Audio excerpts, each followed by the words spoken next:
அனைத்து நல்லுள்ளங்களுக்கும் வணக்கம். நான் ஆர்கே பேசுகிறேன். விக்மசோமோட நெக்ஸ்ட் சேனல் வழக்கமாக உலக செய்திகள் பல சிறப்பு செய்திகளை பார்த்தலாம். ஏன்னா அக்டோபர் 7 இஸ்ரேல் நினைவு தினத்தை அஞ்சலி செலுத்தியிருக்காங்க. கரெக்டாக அந்த நினைவு தினம் மாதமாக ஒரு சின்னதாக ஒரு ராக்கெட் தாக்குதல் வந்ததான் இஸ்ரேல் தரப்பில் குற்றச்சாட்டு சுமத்துறாங்க. என்னப்பா அந்த பக்கம் பேச்சுவார்த்தை நடத்திட்டு இருக்கும்போது இப்படி ஒரு சம்பவமா அப்படின்னு ஒரு குற்றச்சாட்டு. அதை தாண்டி ட்ரம்ப் அவர்கள் என்ன சொல்லியிருக்காங்க, அங்கே இருக்கக்கூடிய தகவல் என்ன, திடீர்னு சிரியாவுக்குள்ளார கோட்டசாமிங்க அமைதியாக தான் இருந்தாங்க. பார்த்தோன்னா உங்களுக்கு நேற்று இரவு செய்தியிலே சொல்லியிருந்தேன், நேற்று நைட் என்னன்னு தெரியலிங்க, பயங்கரமான ராக்கெட் தாக்குதல் இந்த பக்கம் அந்த பக்கம் நிகழ்த்தினாங்கன்னா பார்த்தா இன்றைக்கி நைட்டு வெடித்து எரிஞ்சிட்டாங்க, பெரிய தாக்குதல், உடனே ஓடி எல்லாம் அமைதியாக இருங்கன்ற மாதிரி சொல்லியிருக்காங்க. இப்போ தான் ஒரு பக்கம் அமைதி வர சூழ்நிலையிலே மற்றொரு புறம் மறுபடியும் தாக்குதலை துவங்கியிருக்காங்க. அங்கே இருக்கக்கூடிய விஷயங்கள் அப்புறம் சுற்றி இருக்கக்கூடிய அரசியல் தகவல்களை நிறைய பேச வேண்டியது இருக்குது. அதனால் நேராக நம்ம சம்பவ இடத்துக்கு போயிட்டே இருக்கலாம். நம்ம ஃபஸ்ட்டு நம்ம அமெரிக்கா கிட்ட போகலாம். ஏன்னா வரிசாமி அவர்கள் மறுபடியும் கையில் தூக்கிட்டார். அது இல்லாமல் அமெரிக்கா தொடர்ந்து வேலை இழப்புகள் பெரிய அளவுக்கு நகர்ந்து கொண்டே இருக்கிறது. அவங்களால பெருசாக ரிப்பப்ளிக் பார்ட்டியால் எந்த ஒரு தீர்மானத்தையும் சக்ஸஸ் பண்ணவே முடியல. அது ஒரு பக்கம் அப்படியே பேக்லாஷ் போயிட்டே இருக்குன்ற மாதிரி சொல்லியிருக்காங்க. அதையும் பார்த்தலாம் நம்ம. ஸோ வீடியோக்குள்ள போகிறதுக்கு முன்பு நீங்கள் நம்ம சேனலை சப்ஸ்கிரைப் பண்ணலாம், சப்ஸ்கிரைப் பண்ணிவிட்டாங்க, மறக்காம பெல் பட்டன் கிளிக் பண்ணி ஆல் ஆப்ஷன்ஸ் கொடுங்க. வீடியோ கொடுக்கலாம்.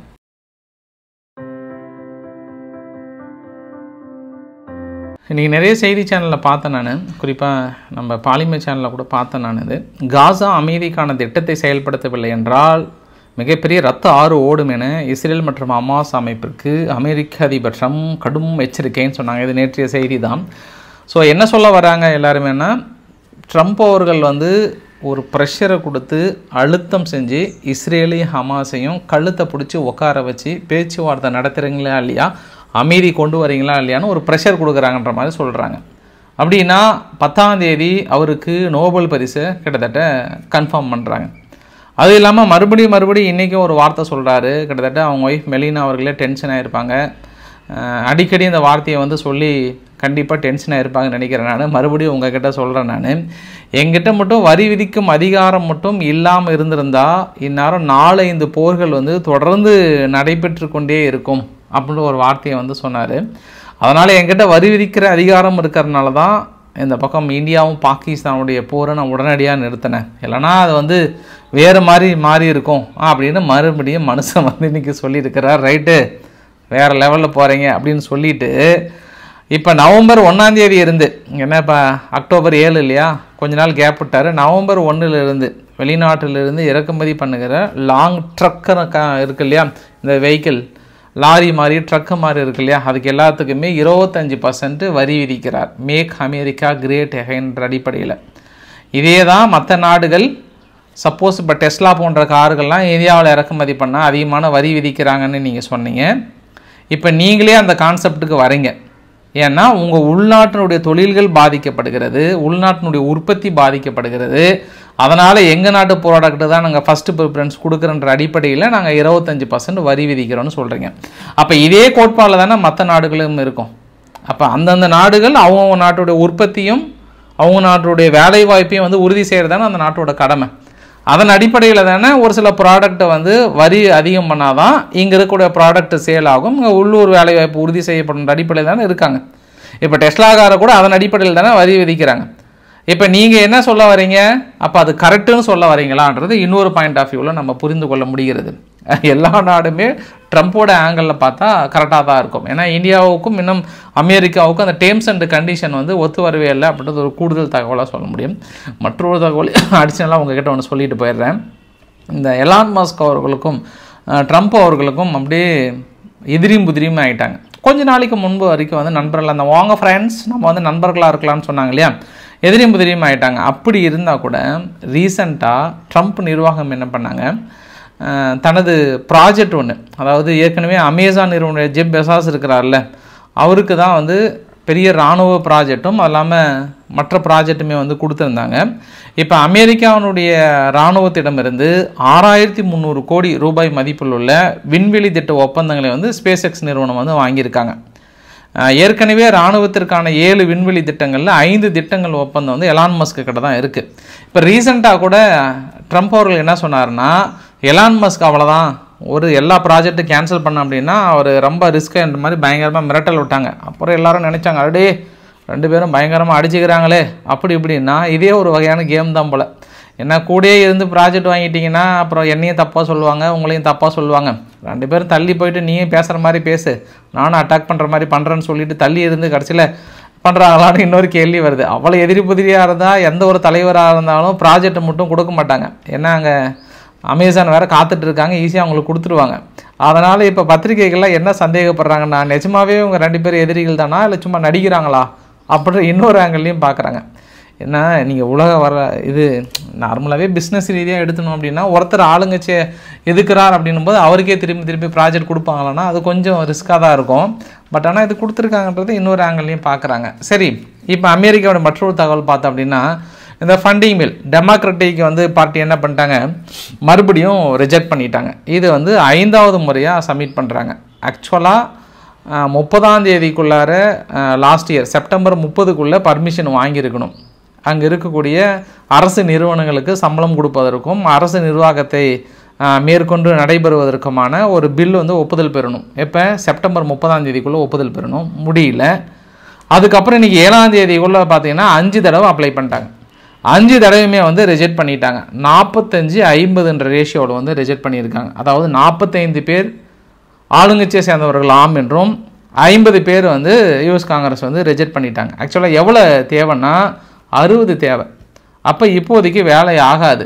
அதனால் என்ன ஒரு சார்ட் வெளியிட்டிருக்காங்கன்னா, இதுவரை இந்த மாதிரி ஃபண்டிங் பில் ஒப்புதல் பெறலை அப்படின்னா நிறைய பேர் வேலையை ரிசைன் பண்ணிட்டு ராஜினாமா பண்ணிட்டே போவாங்க. அது ஆளுகின்ற அரசுக்கு மிகப்பெரிய நெருக்கடி இருக்கும். தொடர்ந்து அரசு நிறுவனங்கள் செயல்படுத்த முடியாத தவிர்க்கும். நாங்கள் இந்த சார்ட்டை பார்த்தீங்க அப்படின்னா, இதுவரை அமெரிக்க அரசு முடங்கியது பார்த்தோம் அப்படின்னா 1976 கொண்டு வராங்க. பட் கடைசியாக நம்ம பார்க்கலாம், லாஸ்ட்டாக பாருங்கள், 2018 அதாவது டிசம்பர் 22 2018 ஜனவரி 25 2019 வரைக்கும் தான் ஒரு லாங் டைம் 30 நாளைக்கு மேலே இருந்தது. அப்போ தான் அதிகமான ஊழியர்களுக்கு மேலே ராஜினாமா பண்ணது. மீதி எல்லாமே ஆக்சுவலாக ஷெட்யூன் பண்ணது அது ரொம்ப அதிகமான நாட்கள் அதுதான். சரி, இப்போ இந்த ஷெட்யூன் பண்ணதுனால, அரசாங்கம் இயங்க முடியாத ஷெட்யூன் பண்ணதுனால மனுஷன் ரொம்ப கவலையாக வருத்தப்படுறாருன்னா இன்றைக்கி கூட தனது எக்ஸவத்தில் ரொம்ப ஜாலியாக போட்டிருக்கிறாரு. டெமோக்ராட்டிக் ஷெட்யூன் பண்ணிட்டாங்க அமெரிக்காவை. இருந்தாலும் மோஸ்ட் சக்ஸஸ்ஃபுல் எக்கானமியை நான் தொடர்ந்து ரன் பண்ணிகிட்ருக்கேன். ரெக்கார்டு ஸ்டாக் மார்க்கெட்லாம் பார்த்திங்கன்னா ரெக்கார்டில் இல்லாத அளவுக்கு ஹையாக போயிட்டுருக்கு. எப்பவுமே இல்லாத நம்ம நாடு வளர்ச்சியில் இருக்குது. நிறைய பேர் they are sadly affected for so many program like a service, மீதி எல்லாமே அஃபெக்டடாக இருந்தால் கூட நான் பெரிய அளவுக்கு சக்ஸஸ் பண்ணிகிட்ருக்கேன், மீதி எல்லாமே சூப்பராக ரன் ஆகிட்டுருக்குன்ற மாதிரி தனது எக்ஸவத்தில் ரொம்ப கொண்டாடி தீர்த்துருக்கிறார். அவர் ஏற்கனவே நிறைய பேர் வேலையை விட்டு போங்கப்பா, சும்மா இருக்கிறவங்களாம் ஏன்பா இருக்கீங்கன்ற மாதிரி சொல்லிட்டு இருந்தார். அதனால் மனுஷன் நீங்கள் என்ன தான் ரிஜெக்ட் பண்ணாலும் சரி நான் இப்படி தான் இருப்பேன், போகிறவங்க போங்க, அரசாங்கம் சிறப்பாக ரன் ஆகுதுன்னு சொல்லிட்டு தெரிவிக்க விட்டுருக்கிறார். அதனால் அமெரிக்கா கொஞ்சம் தொடர்ந்து ட்ரம்ப்புடைய மனநிலையினால் வேறு வழியே இல்லாமல் இதே டெமோக்ராட்டிக் பார்ட்டி ஒப்புதல் கொடுப்பாங்க. ஏன்னா கண்ணு முன்னாடியே நாடு தொடர்ந்து ஷெட்யூன் இருந்தது அப்படின்னா அது இன்னும் கவலைக்குழி அளிக்க செயலாக இருக்குன்னு சொல்ல இவர் இப்படி ஒரு செயல் எடுத்துருக்கிறான்ற மாதிரி சொல்கிறாங்க. இது அங்கே இருக்கக்கூடிய தகவல். இப்போ அடிஷ்னலாக என்ன சொல்லியிருக்காங்கன்னா, அமெரிக்கானுடைய செனட் டெமோக்ராட்டிக் மற்றொரு ரிப்போர்ட்டுமே கொடுத்துட்டாங்க. இப்போ தொடர்ந்து ஆர்டிஃபிஷியல் இன்டெலிஜென்ட்டை நம்ம கட்டுக்குள்ளே கொண்டு வரல அப்படின்னா இன்னும் வருங்காலங்களில் பார்த்தோம்னா வேலை வாய்ப்புகள் பெரிய அளவுக்கு ரிஸ்க்காக இருக்கும். 100 மில்லியன் யூஎஸ் ஜாப் நெக்ஸ்ட் டிகேட்னா அடுத்த ஒரு 10-20 வருஷத்துக்கு நம்ம இழக்க வேண்டியது வரும். அதில் ஃபாஸ்ட் ஃபுட்டாக இருக்கட்டும், இல்லை அக்கௌண்டிங்காக இருக்கட்டும், இல்லை வேறு எந்த பொசிஷனாக இருந்தாலும் ஆர்டிஃபிஷியல் இன்டெலிஜென்ட்டை உலகளாவிய அளவில் நம்ம கட்டுக்குள்ளே கொண்டு வரவில்லை என்றால் மிகப்பெரிய ஒரு ரிஸ்க்குன்றாங்க. மற்றொரு தகவல் என்னவென்றால், நான் இதை சொல்லிட்டு தான் மற்ற முக்கியமான தகவலுக்கே போகிறேன். நான் அர்ஜென்டினாவுடைய மிலை அவர்களுக்கு அமெரிக்கா பின்புலமாக இருந்து பெரிய அளவுக்கான நிதி உதவிகளை கொடுக்குறாங்க. சமீபத்தில் கூட மிலை அவர்கள் மிகப்பெரிய லஞ்சம் பெற்றிருக்கிறார், கம்பெனியை உள்ளே கொண்டு வரதில் பெரிய அளவுக்கு லஞ்சம் பெற்றிருக்கிறான்னு சொல்லி எதிர்க்கட்சிகள் குற்றச்சாட்டு சொல்லி அது கோர்ட்டில் அவருக்கு கெட்ட பேர் எடுத்து பார்த்தும்போது எதிர்க்கட்சிகள் மீது வழக்கு பதிவு செய்து அவர்களை சிறையில் அடித்தார்ன்ற வரலாறுல அப்புறம் 4-5 நாளாக நடந்திருக்குன்ற மாதிரி சொன்னாங்க. இப்போ என்ன ஒரு சிக்கல்னா, இப்போ அர்ஜென்டினாவுக்குள்ளார மிலை அவர்கள் தவறு செய்திருக்கிறார்னு குற்றச்சாட்டு சுமத்தினா எதிர்க்கட்சி முடைக்கிறாரு. இப்போ அமெரிக்காவில் இருக்கக்கூடிய கோர்ட் என்ன பண்ணியிருக்காங்க, மிலை அவர்கள் மீது வழக்கு பதிவு செஞ்சுருக்காங்க. அமெரிக்காவில் இருக்கக்கூடிய கோர்ட் என்ன சொல்லியிருக்காங்கன்னா, ஒரு மிகப்பெரிய ஒரு ட்ரக் கார்ட்டல் ஒருத்தர் வந்து பிடிச்சிருக்காங்க, நார்கோ டிராஃபிக்னு சொல்லிட்டு. அவர் தான் அங்கே வெனிசுலாவில் இருந்தும் பெரிய அளவுக்கு இந்த ட்ரக்கை உள்ளே கொண்டு வருது, மற்ற நாடுகள் இருந்தும் ட்ரக்கை கொண்டு வருது. இப்போ இந்த நபர் என்ன பண்ணியிருக்கிறார், 2020 சமயத்தில் வந்து ஒரு 20 பில்லியன் அளவுக்கு தனிப்பட்ட முறையில் மில்லை அவர்களுக்கு டிரான்ஸ்ஃபர் பண்ணியிருக்கிறான்ற அடிப்படையில் இப்போ செக் வச்சு இப்போ மில்லை அவர்கள் மீது வந்து வழக்கு பதிஞ்சிருக்கிறாங்க. இது அமெரிக்காவுக்கு மிகப்பெரிய ஒரு சிக்கல். ஏன்னா ஒருவேளை 2020 பைடன் நிர்வாகம் இருக்கும்போது நேரடியாக நிதி உதவி அளிக்காத காரணத்தினால் இந்த மாதிரியான ட்ரக் கார்ட்டலை வைத்து பணம் கொடுத்துருக்கிறார்களா அப்படின்ற இன்னொரு ஆங்கிள்லையும் பார்க்குறாங்க. இப்போ ஆக்சுவலாக ட்ரம்ப் நிர்வாகம் என்ன பண்ணுறாங்கன்னா, ரொம்ப க்ளோஸ் ஃப்ரெண்ட்ஸாக இருந்து சமீபத்தில் கூட எங்களுக்கு சிறப்பு நிதியாக வந்து நாங்கள் பத்திரங்கள்லாம் வந்து ரிலீஸ் பண்ண போகிறோம் அப்படின்ற மாதிரிலாம் வந்து சொன்னாங்க. அதாவது அர்ஜென்டினாவுக்காக கடன் பத்திரங்கள் நாங்கள் வெளியிட்டுலாம் நாங்கள் நிதி வசூல் பண்ணி கொடுக்குறோன்ற மாதிரிலாம் ஒரு வாரத்துக்கு முன்னாடிலாம் சொல்லியிருந்தாங்க. ஆனால் திடீர்னு இப்போ என்ன ஆச்சுன்னா, பைடன் நிர்வாகம் இருக்கும்போது ஒரு சாராய வியாபாரி, உள்ளூர் சாராய வியாபாரிகிட்டேருந்து பணம் வாங்கி தான் இவர் ஆட்சிக்கே வந்தாருன்ற மாதிரி சொல்கிறாங்க. இப்போ என்ன பண்ணுவாங்க அமெரிக்கா? இப்போ அந்த வழக்கு பதிவு மேலே என்ன சொல்லுவாங்களா, ஏன்னா நீங்கள் தான் இப்போ ஆளுங்கட்சியாக இருக்கீங்க, அங்கே ஏதாவது உங்களால் டிஸ்டர்ப் பண்ண முடியுமா? அதனால் மில்லைக்கு வந்து மிகப்பெரிய ஒரு தொல்லையாக அமைந்திருக்கிறது என்பது ஒரு கூடுதல் தகவல்.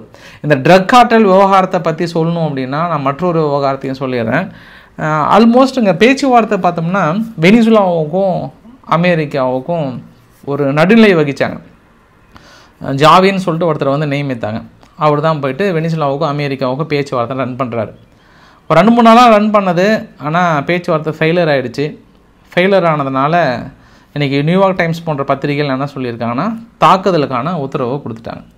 இல்லை நீங்கள் தாக்கல் நடத்துங்கன்றாங்க. ஆனால் அவங்க 10ஆம் தேதி வரைக்கும் வெயிட் பண்ணுறாங்க, அந்த நோபல் பரிசு இருக்கா இல்லையான்னு பார்த்துட்டு அதுக்கப்புறம் வந்து தாக்கல் நடத்தலான்ற மாதிரி சொல்கிறாங்க. சரி, நமக்கு காது கெட்டிய செய்தி என்னவென்றால், நிச்சயம் வெனிசுலா மீது பெரிய தாக்குதலை தொடக்க போகிறாங்க அமெரிக்கா. அதுக்கான முழு ஒப்புதல் ஆசல் பஸ்லாம் கொடுத்துட்டாங்க, எல்லாமே தயார் நிலையில் இருக்குது. ரொம்ப நாளாக அப்படியே வளவலன்னு இழுத்துட்டே இருக்குது. ஆனால் வெனிசுலாவுடைய அதிபர் நிக்கோலஸ் மதுரோ அவர்கள் என்ன சொல்கிறாருன்னா, நேற்று அமெரிக்காவோட எம்பசி அங்கே இருக்குது, அந்த அமெரிக்காவுடைய எம்பசி வந்து ஒரு வெடிகுண்டு தாக்கல் நிகழ்த்துறதுக்கு ஒரு குரூப் வந்து ட்ரை பண்ணியிருக்கு. இவங்க போய்ட்டு அழுக்காக கழுத்தை பிடிச்சி தூக்கிட்டாங்க. இங்கே என்ன பண்ணுறீங்கன்ற மாதிரி தூக்கிட்டு அவங்களை விசாரணை பண்ணும்போது அமெரிக்காவே அவங்களுக்கு நிதி கொடுத்துருக்குன்னு ஒரு குற்றச்சாட்டை சுமத்துறாரு. அதாவது என்ன பண்ணுறாருன்னா, ஃபால்ஸ் அலிகேஷன், வேண்டுமென்றே அவர்கள் வெளியுறவு தூதரகத்தின் மீது இது மாதிரி வெடிகுண்டு தாக்குதலை நிகழ்த்தி எங்கள் மீது பழியை போட்டு ஒரு தாக்குதலுக்கான காரணத்தை தேடிக்கொண்டிருக்கிறது அமெரிக்கா. அந்த தாக்குதலுக்கான காரணத்தை நாங்கள் முறியடித்து விட்டோம் அப்படின்னு சொல்கிறாங்க. இதுக்கு அமெரிக்கா என்ன சொல்ல போகிறாங்கன்னு தெரியல. செஞ்சாலும் செய்வாங்க. ஏன்னா இதெல்லாம் நம்ம பழைய ஹிஸ்ட்ரியெலாம் எடுத்து பார்த்தோம்னா நோண்ட வேண்டிய சமாச்சாரமாக இருக்கிறது. நிறைய இடத்துல அமெரிக்காவோட எம்பசி வந்து தாக்கல் நடத்தப்படுகிறது. அதுக்கப்புறம் தான் வந்து தேடப்படும் தீவிரவாதிகள் என்று அனௌன்ஸ் பண்ணி ஒவ்வொரு இஸ்லாமிய நாடுகளாக வந்து ஒரு குறி வைத்திருக்காங்கன்ற ஒரு கூடுதல் தகவலாக சொல்ல முடியும் ஐயா. ஏன்னா நான் அதை வைத்து தானே பேசுகிறேன் நான். இப்போ நம்ம நேராக இஸ்ரேலுக்கு போயிடலாம். ஏன்னா இஸ்ரேல் அக்டோபர் 7ஆம் தேதி 2 வருடத்திற்கு முன்பு ஹமாஸ் இஸ்ரேலுக்குள்ளே நுழையிறாங்க, கடுமையான தாக்குதலை முன்னெடுக்கிறாங்க, நிறைய மக்களுகளை கொல்றாங்க, கண்ணு முன்னாடியே கொன்னுட்டு மீதி மக்களை வந்து பிணைய கைதிகளாக பிடிச்சிட்டு போனாங்க. பிடிச்சிட்டு போனதுக்கப்புறம் தான் இஸ்ரேல் என்ன பண்ணுறாங்க, வெறிகொண்ட வேங்கைகளாக மாறி அவங்கள மீட்டெடுப்பதற்கான இந்த தாக்குதலை நிகழ்த்தினாங்க. அந்த நினைவு அஞ்சலியை வந்து இன்றைக்கி பெரிய அளவுக்கு செலுத்தியிருக்காங்க. இதில் அதிகமான இழப்பு வந்து நோவா ஃபெஸ்டிவல்ஸ், நிறைய வெளிநாட்டு பிரஜைகள்லாம் வந்து கலந்துக்கிட்டாங்க. அந்த நோவா ஃபெஸ்டிவல்ஸில் அதிரடியாக உள்ள நுழைஞ்சி பாத்ரூமுக்குள்ளே ஒளிஞ்சவங்களை கூட விடாமல் சுட்டு கொண்டு பெரிய அளவுக்கு நிகழ்த்தினாங்க ஹமாஸ் தரப்பில். அந்த நினைவு அஞ்சலியில் இந்த பக்கம் வந்து ரொம்ப உருக்கமான நினைவு அஞ்சலி செலுத்தினாங்க. பட் அதே சமயத்தில் அந்த பக்கம் பார்த்தோன்னா 2 year too long அப்படின்னு போட்டு நிறைய ஒன்றுமே இல்லாமல் காசா வந்து சுத்தமாக சாம்பலாக கிடக்கிறது, இந்த 2 வருஷத்தில் வந்து டன் கணக்கான ஆயுதங்களை போட்டு காசாவை ஒழித்து விட்டது இந்த 2 வருடங்கள் அப்படின்ற மாதிரி அவங்க தரப்பில் ஒரு குற்றச்சாட்டை அந்த பக்கம் நிகழ்த்தினாங்க. சப்போஸ் இந்த நிகழ்வு நிகழாமல் இருந்திருந்தாருன்னா ஏதோ கொஞ்சம் அட்லீஸ்ட் ஹமாஸ் வந்து இன்றைக்கி கொஞ்சம் நல்லா இருந்திருப்பாங்க அப்படின்னு எனக்கு கொஞ்சம் தோணுச்சு. ஒன்று. இரண்டாவது விஷயம் என்னென்னா, இந்த நினைவு நாள் அதுவுமா இந்த போர் நிறுத்த ஒப்பந்தம் வந்து பெரிய அளவுக்கான பேச்சுவார்த்தை எகிப்தில் நடந்துகிட்ருக்கு. அதை பற்றி நான் முழுமையாக உங்ககிட்ட நான் இரவு வீடியோ பதிவு நான் 2ஆக சொல்கிறேன். நான் ஏன்னா ரொம்ப பெருசாக போகும். அப்போ இந்த வீடியோ வந்து என்னெல்லாம் பேசினாங்க, இன்னும் ஏன் வந்து பெண்டிங் போட்டு வச்சுருக்காங்கன்றது ஒன்று. அப்புறம் அந்த பக்கம் உக்ரைன் ரஷ்யாவுடைய விவகாரம் என்ன பெரிய அளவுக்கு நிகழ்ந்திருக்குது. அது 2ஐயும் நான் நைட்டு துவக்கிறேன். இன்றைக்கி நிறைய விஷயங்கள் நான் உங்ககிட்ட பேச வேண்டியது இருக்குது, அதனால் ஸ்டாப் பண்ணிட்டேன். இப்போ என்னென்னா, இந்த பக்கம் ஹமாஸ்லேருந்து ஒரு தாக்கல் நிகழ்த்தப்பட்டதாக அதை இடைமறுத்து முடிச்சிட்டோன்னு சொல்கிறாங்க. இடைமறித்து முடிச்சுன்னு சொல்கிறது மட்டும் இல்லாமல் அவங்க தயாராக தான் இருக்காங்க. கரெக்டாக அந்த நினைவு நாள் அதுமா எப்படி அவங்க இஸ்ரேலுக்குள்ளே ஒரு எய்ம் வச்சாங்கன்ற ஒரு குற்றச்சாட்டு திடீர்னு இன்றைக்கி சொல்லியிருக்காங்க. அப்படி இருந்தால் கூட பேச்சுவார்த்தை ஒரு பக்கம் போயிருக்கும்போது தாக்குதலை வந்து குறைத்திருக்கிறார்களா, ஏதாவது அமைதியாக இருக்கிறதா என்றால் இல்லை. இன்று கூட ஒரு சில தாக்குதல்கள் நிகழ்த்தப்பட்டதாக காசாவிலிருந்து இஸ்ரேல் மீது மிகப்பெரிய ஒரு குற்றச்சாட்டை சுமத்தி இருக்காங்க. ஒன்று. இரண்டாவது விவகாரம் என்னென்னா, இன்றைக்கி ஈரோ நியூஸ் போன்ற பத்திரிகைகளில் நெதன்யாகு அவர்கள் வந்து பேட்டி கொடுக்கும்போது நீங்கள் ஏங்க ஐரோப்பாவை வந்து கூப்பிடல இந்த பேச்சுவார்த்தைகள் அப்படின்னும் போது, ஐரோப்பாவே நார்மலாக வீக்னஸாக இருக்காங்க, அவங்களே வீக்னஸாக இருக்காங்க. அது இல்லாமல் அவங்க வந்து இர்ரிலவெண்ட்டாக வந்து நிறையா டாபிக் சொல்கிறாங்கன்றாங்க. இர்ரிலவெண்ட்டான டாபிக்னு என்ன சொல்ல வராங்க? பாலஸ்தீனத்துக்கான தனிநாடுக்கான கோரிக்கையில் பாசிபிள் இல்லாத ஒரு விஷயத்தை அவங்க பெருசாக கொண்டு வராங்கன்ற ஒரு குற்றச்சாட்டுமே அந்த இடத்துல முன் வைக்கிறாங்கன்னு சொல்ல முடியுமா? அதுதான் அவர் சொல்ல வரார். ஒன்று. அப்புறம் அமெரிக்காவுடைய வான்தடுப்பு சாதனங்களை உலகளாவிய அளவில் கொண்டு சேர்த்ததில் எங்களுக்கு மிகப்பெரிய ஒரு பங்கு இருக்கிறது. இன்று ஈரான் நடத்திய தாக்குதலாக இருக்கட்டும், இல்லை எமினியவதிகள் நடத்திய தாக்குதலாக இருக்கட்டும், அமெரிக்காவுடன் இணைந்து மிகப்பெரிய அளவுக்கு எதிர்கொண்டோம், வருங்காலத்திலும் எதிர்கொள்வோம்ன்ற மாதிரி அமெரிக்காவை பயங்கரமாக ப்ரைஸ் பண்ணியிருக்கிறனால கூடுதல் தகவல் ஒன்று. அப்புறம் அந்த கிரெட்டா தன்பர்க் இருக்காங்க இல்லையா, அவங்க ரிலீஸ் பண்ணதுக்கப்புறம் அவங்க பேட்டியெல்லாம் கொடுக்கும்போது என்ன சொன்னாங்கன்னா, அவர்கள் கண் முன்னாடி அப்படி முன்னாடியே இஸ்ரேலில் வந்து மிகப்பெரிய இனப்படுகொலையை நிகழ்த்தி இருக்காங்க, என்னை வந்து டார்ச்சர் தான் பண்ணாங்க, என்னை வந்து அப்படி பண்ணாங்க இப்படி பண்ணாங்க அப்படிலாம் பண்ணாங்கன்றாங்க, கொண்டு போய் கிரீஸில் விட்டுருக்காங்க. அதான் நான் நேற்றே உங்கள்கிட்ட முந்தானேற்று இரவு பதிவில் சொன்னேன். அவ்வளோ நீங்கள் குற்றச்சாட்டு வைக்கிறவங்களா இருந்தால் நீங்கள் ஜட்ஜையா கிட்ட கூட சொல்லியிருக்கலாம், அங்கேயே நீங்கள் பதிவு பண்ணியிருக்கலாம். அந்த பதிவு வந்து உலகம் முழுவதும் தெரிஞ்சதாக இருக்கும். விடுதலை பண்ணுற வரைக்கும் அமைதியாக இருந்துட்டு நீங்கள் போயிட்டு கிரீஸில் இறங்கினதுக்கப்புறம் இந்த ஒரு குற்றச்சாட்டு வந்து எப்படி நம்ம பார்க்கலாம்? இல்லை ஒருவேளை அங்கே சொன்னால் மறுபடியும் சிறையில் அடைச்சிருவாங்கன்னா அவ்வளோ சீக்கிரம் அடைக்க முடியாது, ஏன்னா உங்களுக்கான ஆதரவு அதிகமாக இருக்கிறது. அதனால் கிரெட்டா தன்பர்க் அவர்கள் இன்றைக்கி வந்து மிகப்பெரிய ஒரு குற்றச்சாட்டு இஸ்ரேல் மீது வந்து சுமத்திருக்கிறாங்க. ஒன்று. ஆனால் இந்த கார்டியன் போன்ற பத்திரிகைகள்லாம் என்ன மனசுக்குள்ளே நினச்சிருக்காங்கன்னு தெரியல. ஆல்மோஸ்ட் பாலஸ்தீனத்துக்கு வந்து துரோகம் பண்ணுறது தான் இந்த பேச்சுவார்த்தையே, பெரிய தாக்கெல்லாம் நிகழ்த்திட்டு பாலஸ்தீனத்துக்கு துரோகம் பண்ணுறது தான் இந்த பேச்சுவார்த்தையா அப்படின்னு இந்த சிறப்பு எடிட்டோரியல் பத்திரிகையில் வந்து சொல்லியிருக்காங்க. ஸோ என்னென்ன உலகத்துக்கு சொல்ல வராங்கன்னா, இந்த பேச்சுவார்த்தையை நிறுத்துங்கன்ற மாதிரி வந்து சொல்ல வராங்க. பட் ஆனால் அப்படிலாம் இல்லை, பாசிட்டிவாக தான் தெரியுது, பொறுத்து இருந்து பார்க்கலாம். ஆனால் காலப்போக்கில் என்னென்னா, பேச்சுவார்த்தை மாற மாற எந்த நாடுகள்லாம் இஸ்ரேலில் எதிர்ப்பு தெரிவித்தாங்கன்னா அந்த நாடுகள்லாம் வந்து நட்பாக மாறிடுவாங்க. பாருங்கள், நேற்று கூட டென்மார்க் என்ன பண்ணாங்க, ஆரம்பத்தில் இஸ்ரேலுக்கு ஆயுதங்கள் ஏற்றுமதி கிடையாது, இறக்குமதி கிடையாது, நாங்கள் ஆயுதங்கள் வாங்கலை அப்படின்லாம் சொன்னாங்க. ஆனால் திடீர்னு நேற்று ஒரே நாளில் டென்மார்க் வந்து என்ன சொல்கிறாங்கன்னா, இஸ்ரேலுடைய ஏர் டிஃபென்ஸ் வந்து எங்களுக்கு இன்ட்ரெஸ்ட் இருக்குது, மறுபடியும் நாங்கள் பேச்சுவார்த்தையை தொடங்க போகிறோம், வாங்க போகிறோன்ற மாதிரி நேற்று ஒரே நாள் அனௌன்ஸ்மெண்ட்டாக. ஒரே நாளில் துருக்கி அந்த ஈரம் கூட காயலை, நேற்றே அனௌன்ஸ் சொல்லிட்டாங்க, நான் மறுபடியும் விமான சேவையை வந்து ரெஸ்யூம் பண்ணலான்ற மாதிரி சொல்கிறாங்க. அதுதான் போர் நின்றது அப்படின்னா இது எல்லாமே வந்து காலங்கள் மாறிவிடும், உருண்டோடி விடுன்றது மிகப்பெரிய ஒரு சிறப்புமே கூட. பக்கத்தில் சிரியாவை பார்த்துடலாம். சிரியாவில் என்ன பிரச்சனை? நம்ம நேற்று இரவு கூட சொன்னேன் நான் உங்ககிட்ட, இல்லைங்க நேற்று இரவே என்னன்னு தெரியல, எங்கள் எலெக்ஷன் நடக்கிற சமயத்தில் எங்கள் அல்ஜுலானி அரசாங்கம் இருக்காங்களே, அல் சஹாரா, இந்த சிரியானுடைய டீமு அந்த பக்கம் குர்திஸ் ரீஜன் தனியாக இருக்குது. உங்கள்கிட்ட இந்த வரைபடத்தை பாருங்களேன், கொஞ்சம் டீட்டெயிலாக நான் புரிய வச்சிருவேன். நான் இந்த வரைபடத்தில் அந்த பக்கம் ஈராக்குக்கு மேலே இருக்குது பாருங்கள், லைட்டாக மஞ்சள் கலர் மாதிரி இருக்குல்ல, இது வந்து எஸ்டிஎஃப் ஃபோர்ஸஸ்ன்னுவாங்க, அதாவது குர்திஸ் ரீஜியன் அந்த இடத்துல இருக்காங்க. அதே இந்த பக்கம் பாருங்கள், அந்த பிளாக் கலர் மாதிரிலாம் இருக்குல்ல லைட்டாக, இது வந்து சிரியானுடைய நேஷ்னல் ஆர்மியும் அப்புறம் வந்து துருக்கி பேக்டு ஃபோர்ஸ் தான் இருக்காங்க. ஸோ இந்த பகுதியில் நான் உங்களுக்கு இது வந்து சும்மா லைட்டாக புரியறதுக்காக சொல்கிறேன். நான் இதில் அலிப்போன்ற ஒரு பகுதி இருக்குங்க. அலிப்போன்ற பகுதியில் திடீர்னு நேற்று இரவு என்ன பண்ணாங்க, 2 நகரங்கள்னால் ஷேக் மக்சூத்தும் அப்புறம் வந்து இன்னொரு பகுதி, 2 பகுதியில் என்ன பண்ணுறாங்க, திடீர்னு ராக்கெட் தாக்கல் நிகழ்த்துறாங்க. ஒரு 4-5 இடத்துல தொடர்ந்து வரிசையாக எரியுது பாருங்கள். அடுத்தடுத்த வரைபடத்தில் ராக்கெட் தாக்கல் நிகழ்த்துறாங்க. பட் என்ன நம்ம புரிஞ்சிக்கலாம் அப்படின்னா, அந்த ராக்கெட் தாக்குதல் சிரியா அரசாங்கம் நிகழ்த்தியதா இல்லை துருக்கியினுடைய பேக்டு ஃபோர்ஸ் நிகழ்த்தியதா அது தெரியல.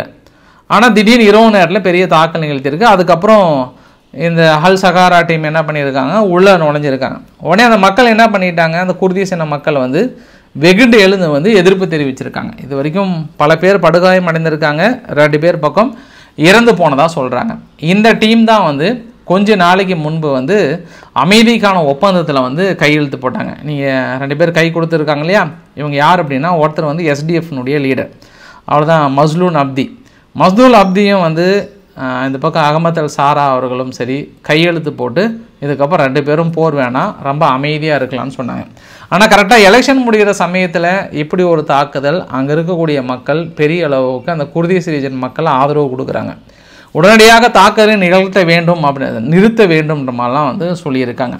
ஸோ நம்ம நேற்று சொன்ன மாதிரி தான் அந்த குர்திஷ் ரீஜனை பொறுத்த வரைக்கும் இஸ்ரேல் கொஞ்சம் பேக்காக இருந்து உதவி பண்ணுறாங்க, அமெரிக்காவும் கொஞ்சம் பேக்காக இருந்து உதவி பண்ணுறாங்க. அங்கேருந்து எண்ணெய் வளத்தை தொடர்ந்து அமெரிக்கா திருடிட்டு போயிட்டு தான் இருக்காங்க, அங்கேருந்து ரொம்ப சீப் ரேட்டுக்கு வாங்கிட்டு தான் இருக்காங்க. ஒரு கூடுதல் தகவல். ஆனால் இவங்க சொல்லுவாங்க இந்தியா வந்து ரஷ்யா கிட்ட வாங்குறதுன்னு சொல்லுவாங்க.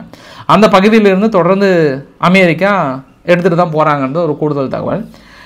இப்போ அந்த தாக்குதலை உடனடியாக நிறுத்துங்க, இப்போ தான் அந்த பக்கம் பேச்சுவார்த்தை சொல்லி அமைதியாக வரும்போது உங்களுக்குள்ளே என்னப்பா பிரச்சனைன்றாங்க. அந்த வீடியோ பதிவுலாம் பாருங்கள். நைட்டாக மக்கள்லாம் வந்து போராட்டம் பண்ண ஆரம்பிச்சிட்டாங்க. இப்போ யூகே ஓடி வந்துட்டாங்க. யூகே ஓடி வந்து ஒரு நீண்ட நெடிய அறிக்கையை வந்து கொடுத்துருக்காங்க. இந்த சிரியன் டெமோக்ராட்டிக் கவுன்சில் வந்து யூகேனுடைய ரெப்ரசன்டேட்டிவ்லேருந்து என்ன பண்ணுறீங்க, ஏன் தாக்கல் நடத்துகிறீங்க, இப்போ தானே கொஞ்சம் அமைதியாக இருந்தீங்க, அதுக்குள்ளே மறுபடியும் அந்த தாக்கலை முன்னெடுப்பது நியாயமாக உடனடியாக நிறுத்துங்கள்ன்ற மாதிரி சொல்லியிருக்காங்க. இப்போ இவங்க பிரச்சனை கிளப்பிட்டாங்க. இப்போ சிரியாவுக்குள்ளார ஒரு பக்கம் அமைதியாக இருந்தது அப்படின்னா இன்னொரு பக்கம் ஏதோ ஒரு வகையில் பிரச்சனை கிளப்பிட்டு இருக்காங்க அப்படின்ற ஒரு கூடுதல் தகவலாக நம்ம சொல்ல முடியும். நம்ம இன்னொரு விஷயத்தையும் சொல்கிறாங்க. இஸ்ரேல் தரப்பிலிருந்து அடிஷ்னலாக இந்த சிரியா விவகாரத்தையும் தாண்டி நாங்கள் ஈரான் விவகாரத்தையும் வந்து கான்சன்ட்ரேட் பண்ணுறோம். ஏன்னா ஈரான் வந்து சமீபத்தில் வந்து பாலிஸ்டிக் ஏவுகணைகள்லாம் வந்து பயங்கரமாக சோதனை செஞ்சாங்க. இந்த பாலிஸ்டிக் ஏவுகணைகள் எல்லாமே வந்து நேரடியாக வாஷிங்டனே தாக்கக்கூடியது. அதனால் நாங்கள் வந்து அமெரிக்காவுக்கு எச்சரிக்கை கொடுத்துருக்குறோம். இஸ்ரேல் எங்களோட மொசாட் டீம் வந்து ஒரு வார்னிங் கொடுத்துருக்காங்க. நீங்கள் இப்போ விட்டுட்டீங்க அப்படின்னா நாங்கள் மட்டும் பாதிக்கப்படல, உங்களையும் பாதிக்கப்பட்டுருவாங்கன்றாங்க. சரி, அவங்களோட இது வந்து அவங்களோட டாக்டிக்ஸ். இது அமெரிக்காவை கொண்டு வந்து இல்லை சேர்த்துறதுக்கான டாக்டிக்ஸ். ஏன்னா நம்ம காலங்காலமாக ஜெலன்ஸ்கியை நம்ம பார்த்துட்ருக்கோம் இல்லையா. ஜெலன்ஸ்கியோட வார்த்தை ஜாலங்களை நம்ம பெரிய அளவுக்கு பார்த்துட்ருக்கோம். அந்த வார்த்தை ஜாலங்கள் வந்து இஸ்ரேல் பேசுவது என்பது ஒன்றும் புதிதல்ல, அது நம்மளுக்கு அனுபவப்பட்ட ஒன்று தான். ஏன்னா நம்ம ஏற்கனவே தெரிஞ்சிருக்கிறோம். அதனால் அந்த வார்த்தை ஜாலத்தின் அடிப்படையில் நாங்கள் இழக்கிறத விட அமெரிக்காவும் பயங்கரமாக பாதிக்கப்படும் ஒரு வார்த்தை சொன்ன உடனே இப்போ ஈரான் மீது அமெரிக்காவும் சேர்ந்து டார்கெட் வைப்பாங்க, தொடர்ந்து வாட்ச் பண்ணிட்டு இருக்காங்க. கூடுதல் தகவல். ஆனால் இப்போ வாஷிங்டன் போஸ்ட் போன்ற பத்திரிகைகள் என்ன சொல்லியிருக்காங்கன்னா, இந்தியாவும் சரி இல்லை சீனாவும் சரி இந்த மாதிரி நாடுகள்லாம் எப்படி தொடர்ந்து ஈரான்கிட்ட அதிகமாக பர்ச்சேஸ் பண்ணுறாங்க. அது இல்லாமல் நேற்று கூட ஒரு புதிய இடத்த வந்து கண்டுபிடிச்சிருந்தாங்க. ஈரான் அதிகமான ஆயில் ரிசர்வ் இருக்கக்கூடிய பகுதியை வந்து கண்டுபிடிச்சாங்க. அது இன்னும் மேலும் எங்களோட பொருளாதாரத்தை வலுப்படுத்துன்ற மாதிரிலாம் ஈரான் சொன்னாங்க. நார்மலாக அவங்க யாருமே எண்ணெய் நிறுவனங்களுக்கு கொடுக்காம அங்கே இருக்கக்கூடிய கன்ஸ்ட்ரக்ஷன் நிறுவனங்களுக்கு அந்தந்த நாட்டில் நிறுவுற மாதிரி அந்த கன்ஸ்ட்ரக்ஷன் நிறுவனங்களுக்கு ஃபண்ட் அனுப்பி அந்த கன்ஸ்ட்ரக்ஷன் நிறுவனம் அதுக்கப்புறம் ஒரு சப்சோர்ஸை உருவாக்கி அந்த சப்சோர்ஸ் மூலியமாக தான் வந்து அங்கே இருக்கக்கூடிய நிறுவனங்களுக்கு கொண்டு போய் செலுத்துகிறாங்கன்ற மாதிரி வாஷிங்டன் போஸ்ட் பத்திரிகை வந்து உடனடியாக ஒரு குற்றச்சாட்டை சொல்கிறாங்க. இந்த குற்றச்சாட்டு அடிப்படையில் சீனா மீதும் இந்தியா மீதும் நீங்கள் நெருக்கடிகள் கொடுக்க வேண்டும்ன்ற மாதிரி வந்து சொல்ல வராங்க இந்த உலகத்துக்கு. ஸோ இனி பொறுத்திருந்து பார்க்கலாம். ஏன்னா நேற்று ரிப்போர்ட் வந்துகிட்டே இருக்க 2-3 நாளாக ஈரானுக்கிட்டேருந்து வாங்குறாங்க, வெனிசுலாக்கிட்டேருந்து வாங்குறாங்கன்ற ரிப்போர்ட் வந்து அமெரிக்காவுக்கு போய் சேர்ந்துட்டே இருக்குது. அமெரிக்கா என்ன மாதிரியான நடவடிக்கை எடுக்க போகிறாங்கன்னு நம்ம பொறுத்திருந்து பார்க்கலாம். அப்படியே நம்ம இந்தியாவுடைய ஒரு சில தகவல்களை பார்த்துட்டு அப்படியே நம்ம வீடியோட பதிவு முடிக்கலாம். நம்ம சமீபத்தில் இந்த செப்டம்பர் மாதம் மட்டும் நம்ம இந்தியாவுடைய ஐஎன்எஸ் போர் கப்பல் வந்து ரொம்ப சிறப்பான ஒரு செயல்பாடு, எல்லா இடத்துலையுமே போயிட்டு போர் பயிற்சிகளை மேற்கொண்டிருக்காங்க. இந்த வரைபடத்தில் பார்க்குறீங்களே, இந்த வரைபடத்தில் செப்டம்பர் 1 செப்டம்பர் 30 வரைக்கும் ஐஎன்எஸ் நிஸ்டாராக இருக்கட்டும் இல்லை கர்மர்க்காக இருக்கட்டும் இந்த மாதிரி எல்லா இடத்துலையுமே வந்து போயிட்டு அந்தந்த நாடுகளோடு இணைந்து பெரிய அளவுக்கான போர் பயிற்சிகளை மேற்கொண்டிருக்காங்க. கிரீஸ், சைப்ரஸ், எகிப்து, கென்யா, ஸ்ரீலங்கா, அப்படியே Mauritius, Australia, Fiji, Papua New Guinea, அப்புறம் சிங்கப்பூர், மியான்மார், இது எல்லா இடத்துலையுமே வந்து நம்மளுடைய போர்க்கப்பல் அங்கே நிலைநிறுத்தி பெரிய அளவுக்கான போர் பயிற்சிகளும். ஸோ இந்த செப்டம்பர் மாதம் இந்திய இராணுவத்திற்கு மிக ஒரு முக்கியமான ஒரு மாதமாக அமைந்திருக்கிறது அப்படின்ற ஒரு கூடுதல் தகவலாக சொல்லலாம். நம்ம இன்னொரு தகவலுமே வந்து இந்தியாவுடைய ஃபாரின் செக்ரட்டரி விக்ரம் மிஸ்ரி அவர்கள் என்ன சொன்னார்னா, இதுக்கப்புறம் பங்களாதேஷிலிருந்து அகதிகள் உள்ள வர வாய்ப்பு இல்லைங்க, நாங்கள் வந்து ஃபென்சிங் வந்து நிறையா போட்டு தள்ளிட்டோம், முடிச்சிட்டோம், ஓரளவுக்கு முடிச்சிட்டோம் அப்படின்னு சொன்னாங்க. அப்போ தான் என் மனசுக்குள்ளேயும் தோணுச்சு, எங்கள் பக்கத்தில் கூட வீடியோ பதிவு பாருங்கள், இது வந்து பெலாரஸில் இருந்து போலந்துக்குள்ளே ஒரு ஃபென்சிங், ஒரு பெரிய ஃபென்சிங் போடுறாங்க, அதுக்கு மேலே முள்வெளி, அதுக்கப்புறம் சென்டர் கேப்பு, அதையும் ஒரு சில சமயத்தில் வந்து மின்சாரம் கூட விடுறாங்கன்ற மாதிரிலாம் கேள்விப்பட்டேன் நான். அப்படி இருக்கும்போதே அந்த சந்தில் கட் பண்ணி உள்ளே வந்துடுறாங்க. அதாவது 24/7 பாதுகாப்பில் இருக்கும்போதே அதையும் மீறி உள்ளே வராங்க. ஆனால் இந்த ஒரு முள்வெளி வந்து எந்த அளவுக்கு நம்மளை பங்களாதேஷிலிருந்து நம்ம உள்ளே வரதை வந்து தடுத்துரும் அப்படின்ற ஒரு கேள்வி எனக்குள்ளே வந்திருக்கிறது. சர்வசாதாரணமாக முள்வெளியில் இப்படி தலையை விட்டு உள்ளே வந்து இந்த பக்கம் வெஸ்ட் பெங்காலில் டீ குடிச்சிட்டு போகிறாங்கன்னு நான் கேள்விப்பட்டேன் நான். நீங்கள் என்ன தான் ஃபென்சிங் போட்டாலுமே வந்து இந்த மாதிரி போலந்து மாதிரி நீங்கள் கொஞ்சம் பண்ணிங்கன்னா கொஞ்சம் சிறப்பாக இருக்கும் அப்படின்றதுல நான் கூடுதலான ஒரு பாயிண்ட் ஆஃப் வியூவில் வைக்கிறேன் ஒன்று.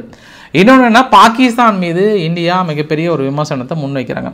ஐநாவில் பெண்கள் பாதுகாப்பு குறித்த விவாதத்தின் போது பாகிஸ்தான் பெண்கள் மீது அக்கறை இருக்கிற மாதிரி காட்டுறாங்க. ஆனால் உலகத்திலே சொந்த நாட்டின் மீது வான்வெளி தாக்குதல் மூலயமாக கொண்ட ஒரே ஒரு நாடு பாகிஸ்தான் தான். அவங்க இங்கே வந்து நம்மக்கிட்ட வேஷம் போட்டுட்ருக்காங்கன்ற ஒரு குற்றச்சாட்டை சொன்னாங்க. இன்னொரு விவகாரம் கூட இந்தியாவும் ரஷ்யாவுக்கான நட்பையே பாதிக்கிற அளவுக்கான ஒரு விவகாரமாக சொல்லப்பட்டது. பாகிஸ்தானில் வந்து போர் விமானங்கள் தயாரிப்பதற்கான இராணுவ அந்த என்ஜின் வந்து ரஷ்யா கொடுக்குறதா தகவல் வந்தது. உடனே ரஷ்யா என்ன சொல்லிட்டாங்கன்னா, இல்லை நாங்கள் வந்து இந்தியா கட்டுறக்கூடிய நட்பை வந்து நாங்கள் கெடுத்துக்க விரும்பலை, எப்போவுமே எங்களுக்கு ஃபஸ்ட்டு இந்தியா தான், அதனால் அதுக்கான வாய்ப்புகள் இல்லை அப்படின்றதையும் அழுத்தம் திருத்தமாக சொன்னாங்க. ஏன்னா நேற்று ப்ளூம்பர்க் போன்ற பத்திரிகைகள்லாம் என்ன சொன்னாங்கன்னா, இல்லை அங்கே பாகிஸ்தானோட போர் விமானத்துக்கான என்ஜின் ரஷ்யாவில் தான் வருதுன்ற மாதிரி சொன்னாங்க. ரஷ்யா வந்து மறுத்துட்டாங்க, இல்லை எங்களுக்கு ஃபஸ்ட்டு ப்ரிஃபரன்ஸ் எப்பவுமே அங்கே தான், அங்கே ஊனா தான் உண்டு, இல்லைனா இல்லைன்ட்டாங்க. ஏன்னா நம்ம அமெரிக்கா கொடுத்தாங்க, நம்ம நேற்று இரவு பதிவில் பார்த்தோம் நம்ம.